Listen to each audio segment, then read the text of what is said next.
Is patriotism good or bad? Welcome to Philosopher's Corner. I'm John. Is patriotism good or bad?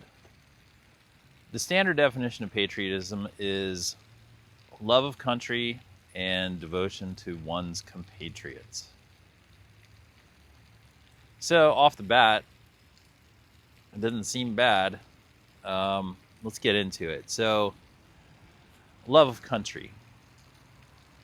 So, on Earth, at some point in history, humans decided to make countries. And countries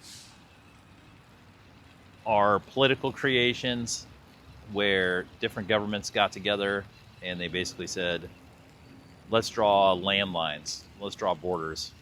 And the history of these landlines and borders vary greatly, and they get drawn by different reasons. And they're mainly enforced through the threat of violence, both mainly all through state power. And that goes back to really the beginning of the history of borders and nations and countries. And obviously through history, there's been a lot of problems with where those lines end up. Now, the creation of those lines a lot of times doesn't go through the proper ethnic makeup of the area or the proper cultural area portions of the area, so that groups that should be living together aren't, and groups that shouldn't be living together are. And that's been the historical tension point for a lot of hostilities on Earth. Now, that's not always the case. Sometimes nations are drawn in, the lines are pretty good and people are happy with them. Now, however the lines are drawn in a particular country, or however they shake out, what we know is that humans, nearly since the dawn of time, have had, and not all humans, but many, many groups of humans from different parts of the world, have had a borderline obsession with creating borders and definitions and essentially ruling zones, areas of governance where decisions can be made from the top and go out to the bottom. And it seems to be endemic to the human condition. Almost every group of humans ends up creating sociological units and enforcing borders and territories based on whatever resources they think are necessary for the survival of the groups that formed in those areas. So when we take those and we look through them through time, and we take the modern assessment off of it, and we just say, okay, cool, it's a thing that humans do. Humans, they get an area, they make sociological units, they create solutions to life in certain areas, and then they codify their borders and their territories and pretend to own the land and create governments to oversee it all. But over time, enough of those different sects of humans did that and recognized each other's borders and stuff enough to the point where it's normal. Now, the discussion of whether nations should exist or borders should exist, that's for a different video. That's a different topic altogether. But dealing with Earth as it is, where nations exist and life is built around them, and the evolution of the species is intertwined with it and sort of inextricably intertwined with it now.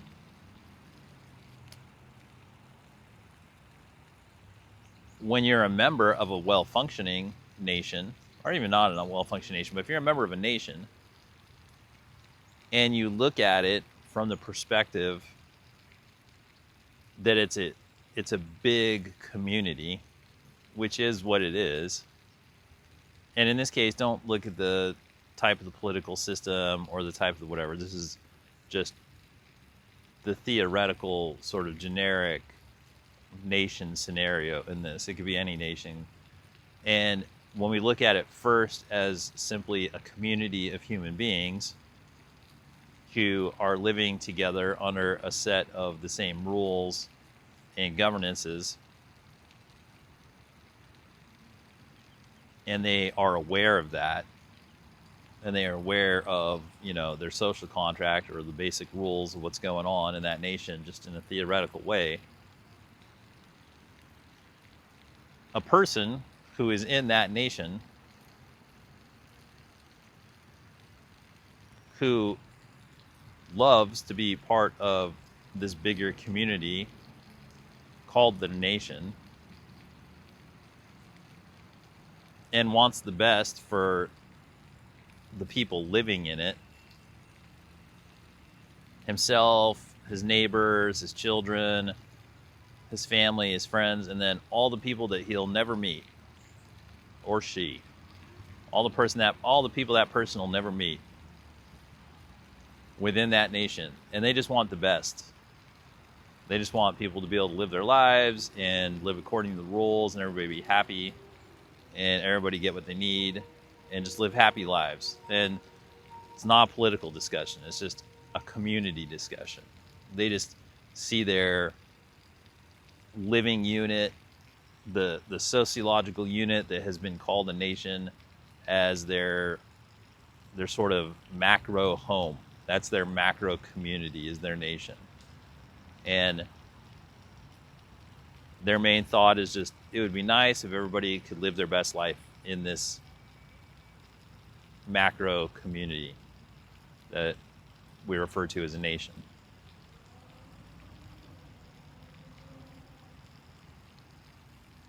To me, that is a good thing. To me, that's the point that humans should aspire to get to, is that each one of us, once we become self-aware and we're conscious and we look around and we understand what it takes for a community to exist and to grow and to be healthy, that each level of community that we become aware of, we sincerely hope for the best and we participate to the best of our abilities. So, you know, it usually begins within the house, because a nation is sort of an abstract concept in a way, because you're never going to meet all the people, and you're probably never going to see all the territories in the nation, and you're never even going to meet all the leaders of the nation. So in a way, it's a very abstract thing that you can't really put your finger on. So really, a nation begins at home. It begins in each individual's living situation. And so the idea being that if a human can get comfortable with the community beginning under their own roof and taking care of the things in your own house, and then it slowly extends out, then you, okay, cool, I got my house in order. Okay, what's the next thing? Oh, well, I'm neighborly, right? And neighbors doesn't mean you just live next to somebody. Neighbors means that you have a positive connection to the people that you live near, and that you open your heart to them in some capacity, where there's compassion, there's some empathy, there's willingness to help each other. You don't really become neighbors until you feel the love. You don't really you don't really have neighbors. You're not really neighbors until you know that you're willing to at least look out for each other or positively affect each other's lives somehow. And then once you go from neighbors, then it can grow. Then, oh, okay, now people around your town know who you are, and you're connected to the people in your town. And then maybe it grows, and then all of a sudden people in your city know you, and you know about your city, you know how your city works, and then your county and your state and your nation, and so on and so forth, right? So it just kind of just keeps growing out. But since a nation is, it's a governing territory and an abstract community in the mind, in the consciousness, more than a really concrete thing, because it's so large. The most concrete part of a nation is really just what's under your roof, what's under your house. And then from there, we learn the values to grow out into, you scale up. just like a business. It's the business of being a citizen. It's the business of being a patriot. Is that you learn to love your life within the nation that you're in, and you learn to love the community that you're in, and then you scale up. And it's also one of those things where in the modern world, if you're born into a nation and you don't like the nation that you're in, you can switch nations. That's a thing you can do. You can have citizenship in more than one nation. You can move. You can live to different ones. You can move to different communities.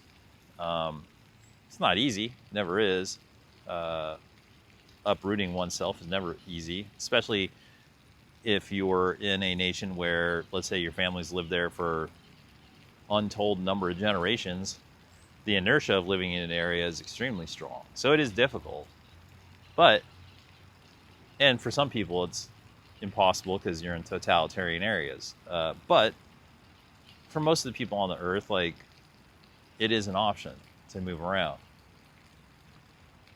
But no matter where you're born, and no matter what system you're in for the nation, it really begins at home. And then it extends to your neighbor, and then your neighborhood, and your town, and your city. And then it just sort of scales up. And to have a love of that, to love your life, to show love and want to have compassion for the welfare of those that you interact with and share this life with, even though it's under this variable political system and cultural system and all these other factors that, not everybody's always happy with. That's completely healthy. It's completely healthy to want the best for your community, given the information that you have. You can't help it if you're part of a community and the leaders aren't giving you the full information and they're gaslighting you and doing terrible stuff in the background that you don't know about. Like, you can't help that. You can dig deeper into it and see if they are, but that's not necessarily on you. In terms of your love for the welfare of your community and the quality of life for the individuals in it, which is what makes you a patriot, that's awesome. Now, philosophically and historically, corrupt rulers take that heartfelt, wholesome, straightforward love of just wanting to live in a good neighborhood under good leadership all the way up the levels, which that's what patriotism is. They take that good, wholesome intention, and through time, a lot of times they'll use that as an excuse to do terrible things. Corrupt leaders will do that. Corrupt leaders will then say, "Oh, I really have like military industrial complex contracts in my back pocket that I need to feed. So I'm going to take all these people and take their good-heartedness about their love of their macro community, and I'm going to turn that into hatred of enemy X so I can make a buck, or I can get all these different agenda items or perks and privileges that I want out of this corrupt system that I've set up that I haven't necessarily informed my constituents of." And then that goes through time from the ruling class to tell everybody, like, oh, all forms of patriotism, being a patriot is bad because, or like loving your nation is bad because look at what these people did. And really what they're pointing to are a bunch of people who they had corrupt leadership who took their wholesome love of their nation as a wholesome community and then twisted it to meet their political agendas of hate and profit, and set them loose and gave them an enemy and lied to them, gaslit them, and usually it's a trail of propaganda that leads them there. So,